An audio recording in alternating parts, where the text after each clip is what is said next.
This is a pretty special thing, and I don't love just like playing videos on the thing and doing this. It's difficult. I hope it's okay to do. I don't know the rules at this point. Everything changes all the time on this channel, and that's why I always urge people to sign up for Fandom Pulse in my newsletter, which are in the description below, so I don't lose you guys. Very important to do because we just don't know how things are going to go here ever, right? And with that, we need to cover what's going on here and cover what's the whole situation with Hasan and Ethan Klein, which went crazy. I loved watching Hasan crash out real time. And of course, this is just the trend this week. The theme of everything has been when you call people racist, you lose. And so we've seen this with the woman who's raised a ton of money on her Give Send Go because of her little park incident there. We've seen this with the Smash JT YouTuber who came on my channel on Thursday night, tried to gotcha me, and then just made a bunch of videos calling me an anti-Semite, just taking a massive L.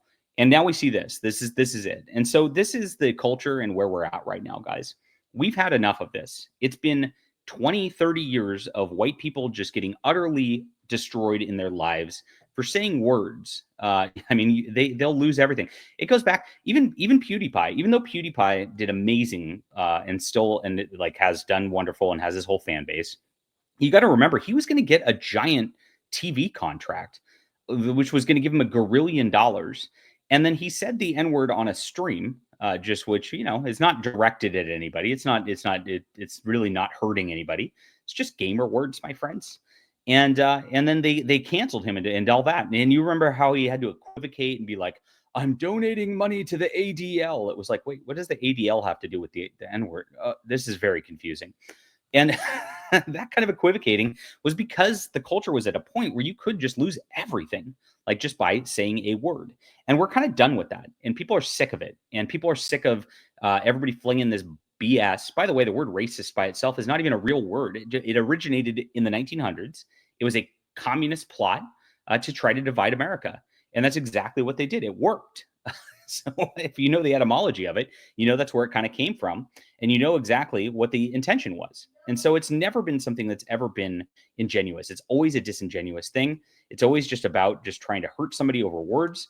And it's always about control and control of the narrative to push a radical globalist communist satanic agenda on all of us. Right. And that's exactly what's going on. So yeah, screw you, Smash JT, for going out there and making all these videos calling me anti-Semite and all this stuff. You're a loser is what it comes down to, just like Hasan here. Let's get into this right going on. All right. I get a little heated with this stuff because I'm just so sick of these people. Didn't leave because we were Zionists. We left because we were no longer safe. Okay. Explain to me. I can't wait to bring up obviously on the broadcast to make you fucking look like a dumbass. I can't wait to. And now explain what he means by that. We did not leave Iraq because we were Zionists. We left because we were no longer safe. Iraqis are not Palestinian, you fucking moron. It's never going on very well when he's starting to lose his cool. He's starting to swear, and he's starting to call people names. And this is where it gets really, really fun, really, really fast. This is the ultimate crash out right here. And it just makes him look dumb. It really, really makes him look dumb. When you call people racist and anti-Semite and white supremacist, whatever it is, you look dumb in 2025. You racist piece of shit. What? Because Iraq and the pan-Arabic nationalist movements that arise out of you are Zionist out of your mind. Is not about Palestinians. Okay, so what did that's the only response to these people you can ever give is you are out of your mind. When you get into that stuff, it's like, what are you doing? Now Hasan is a rabid leftist, so you would expect him. This is what their go-to is. And it's a silly thing because there's never any rational argument because the word doesn't mean anything. You racist piece of ass. Okay, what is he talking about here? He's talking about like Iraqis and Palestinians, right? And so it's like, what is going on with this sort of situation when this is like going on here? Nothing. Like they're the same race. I hate to say it. Like, what are you doing? It's crazy, and it is crazy. But the whole point is here. They're trying to drop emotional language on you. It's not about logic. It's not about arguing like facts or anything like that. They're trying to evoke an emotion. And when they say racist, They mean you're a bad person and everybody should recognize you're a bad person. Oh, because I am triggered and my feelings are triggered. That is all they're saying in those situations.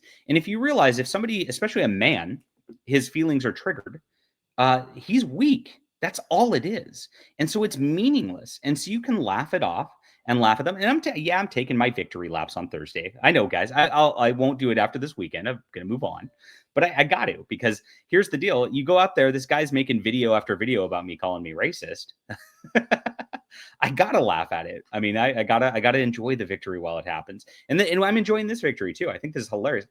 There's nothing I love more than watching Hasan lose his mind. Jews in Iraq have to do with fucking Israel, you bigot. You are so out of your mind. And then Iraqis, dude, you screaming and grandstanding doesn't mean you're right. Iraqi government racism during the pan-Arabic nationalist movements as a vindication for why, or a comparison to why Israel had to do the Nakba. Do you think you fucking racist piece of shit? Yes. Thanks, Hasan. Do you think and the thing is, they repeat it because here's the deal. If they said it once, it didn't land. That's supposed to be the ultimate death blow. You are supposed to cower in fear. You're supposed to end yourself in Minecraft because you are so upset that you would ever be called this, because being called this means you are objectively a terrible person. And so nobody cares anymore. And so since they don't get the response they want emotionally on this anymore, they double down on it even harder, and they do it again and again and again and again. They can't stop themselves because the emotion didn't land, and they get so frustrated that the emotion didn't land that it causes them to, of course, collapse their entire everything, their persona, their business, whatever it is. At this juncture, I don't even know, like, does Hasan, well, he just gets paid by corporations as a shill, right? But he does get laughed at. He's a laughing stock of the internet now because of this very much behavior. And I love it. I'm here for it. I mean, this is a great turn of events for our culture. I'm feeling very, very happy this weekend because of it. And because this just keeps happening. And it's been consistent this week. We're just done with people shouting racist at us. We're done with it. You have no power here, you woke weirdos. It's so great. Brock, do you think all Arabs have one fucking mind? Why is that what you think? Were the Iraqi Jews leaving Iraq in fear? Of course there were Iraqi Jews that left Iraq in fear. I've never said that there were no Answer Iraqi the question. Jews that left You want to call me fear. racist? Why were Iraqi Jews leaving to go to Israel? Because you're a fucking moron. That's why they left. They left because I'm a fucking moron. That Arabs are Hasan, not one-minded. Coward. That there were numerous pan-Arabic nationalist Answer the question. You're going to call me racist, but you won't answer. I want to see a Keemstar celebrity boxing right now of these two. Like, I would pay money for this. Like, it would be a great pay-per-view, wouldn't it? Wouldn't it? Why did the Iraqi Jews leave Iraq? There were numerous because of anti-Semitism. Oh my gosh, this is so good. And so, yes, anti-Semite versus racist. Who's gonna win? The answer is just us laughing at this nonsense. So good, so good. I'm having so much fun on the internet this weekend. It used to not be allowed. You used to get banned from X for even talking about this stuff. You'd get banned even from YouTube for even talking about this stuff. Doug TenNapel, a conservative commentator, just got all of his accounts reinstated after years of them trying to silence him. They know their jig's up. They know it's over. They know that, like, all of this grift based on race and all this stuff is not landing anymore. And it's just so fun to watch all the time. Yeah, this was a little woke on woke violence that I think is great. I think Hasan did take the L even more, though, even though I'm still laughing at Ethan Klein just for using the exact same terminology back. It's like, woo, but we're not going to take it anymore is what it comes down to. And I appreciate you guys being here because, we've been standing for what's right this entire time. It's building. The movement is growing. Things are going well. And while my focus is much more in pop culture, science fiction, comics, books, games, movies, because I think there's not enough people trying to fight the good fight there. And I think we do need to call that out even harder than ever before. People are starting to see, and people are starting to wake up all across culture. This is such a big win for everybody. Leave a comment down below with what you think about this. I'd love to hear from you. Hit the like and subscribe button. We'll be back soon.